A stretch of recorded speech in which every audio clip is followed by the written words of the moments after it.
নমস্কাৰ কৃষক বন্ধুসকল, আপোনালোকক এটা গুৰুত্বপূৰ্ণ তথ্য দিবৰ কাৰণে বিচাৰিছোঁ।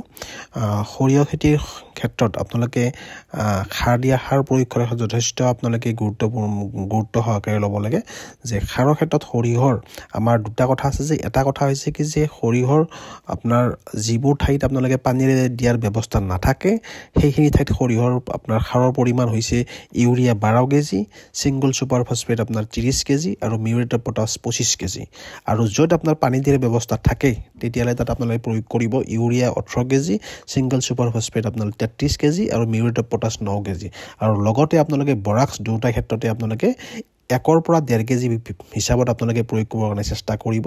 আৰু কৃষক বন্ধুসকল আপোনালোকে মনত ৰাখিব, এই যে ইউৰিয়াৰ পৰিমাণটো কৈছোঁ, গতিকে ইউৰিয়াৰ পৰিমাণ দুটা ক্ষেত্ৰতে পানী দিয়াৰ ব্যৱস্থা থকা বা নথকা ব্যৱস্থাত দুটাই সৰিয়হ খেতিৰ ক্ষেত্ৰত আপোনালোকে কি কৰিব, ইউৰিয়াৰ পৰিমাণ প্ৰথম আপোনাৰ যদি 12 কেজি কৈছোঁ তেতিয়াহ'লে তাৰ আধা 6 কেজি প্ৰথম লাষ্ট আপোনাৰ শেষৰবাৰ হাল বোৱাৰ সময়ত আপোনালোকে প্ৰয়োগ কৰিব।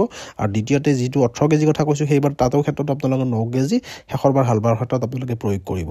আৰু বাকী যিখিনি আধা থাকিব আপোনালোকে প্ৰয়োগ কৰিব সেইখিনি 20 পৰা 25 দিন পিছত বা 2 পাত বা 3 পাত হোৱাৰ সময়ত আপোনালোকে প্ৰয়োগ কৰিব পাৰে। কৃষক বন্ধুসকল আপোনালোকে মনত ৰাখিব, সৰিয়হৰ ক্ষেত্ৰত আপোনালোকে ছিংগল ছুপাৰ ফছফেট ব্যৱহাৰ কৰিব, কাৰণ ছিংগল ছুপাৰ ফছফেট ব্যৱহাৰ কৰিলে তাত ছালফাৰ সাৰ পোৱা যায়।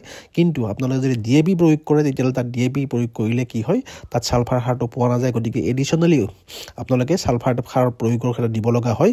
গতিকে আপোনালোকে ছালফাৰ সাৰ আপোনালোকৰ বা জিপছাম জাতীয় সাৰ আপোনালোকে দিব লগা হয়। জিপছামৰ ক্ষেত্ৰত আপোনালোকে 20 কেজি প্ৰতি বিঘাত হিচাপে আপোনালোকে প্ৰয়োগ কৰিব লগা হয়।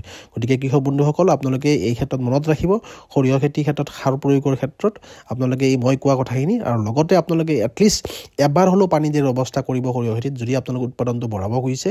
প্ৰথমবাৰ পানীৰ ক্ষেত্ৰত আপোনালোকে মনত ৰাখিব 20 পৰা 25 দিন বা 30 দিনৰ ভিতৰতে এবাৰ পানী দিয়াৰ ব্যৱস্থা।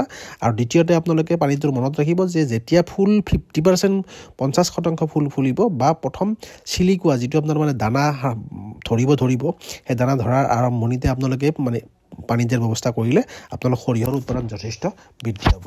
ধন্যবাদ।